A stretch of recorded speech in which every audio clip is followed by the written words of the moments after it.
When I was about 26, my daughter was about 3. We lived by ourselves in a duplex row home. It was a nice sized 3-bedroom house. I'm hearing impaired and wear hearing aids. So I had one of those video cameras you put in your child's room, so you can hear and see them. Being she's my only child, she would play in her room a lot of times, while I would either be cleaning or watching TV downstairs. She had this really cute little table and with 4 chairs. She was big into playing with her dolls and teacup set. She would always talk and carry full conversations with them. Not thinking anything of it, she would do this daily. Figured she just had an overactive imagination. She was really smart for her age and talked with a very advanced vocabulary. She would always talk about a little girl named Ashley when she was playing by herself.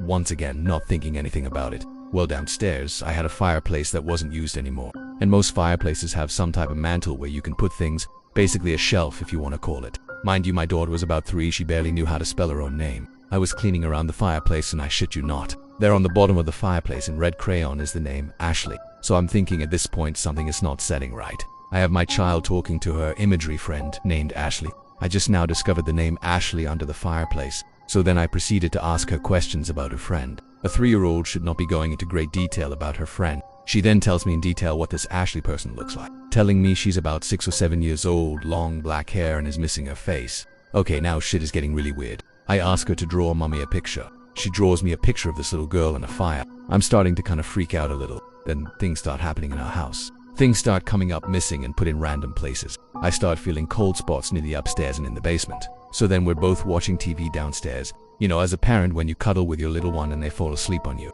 I'm half asleep and I shit you not, I am paralyzed, I can't move. I see this image of the little girl my daughter's been telling me about for months. Red dress, long black hair, and her face is literally burnt. I'm frozen in fear and I have my daughter dead asleep on my chest. I finally have enough courage and control to tell this little girl, you don't belong here, go into the light and go home to God.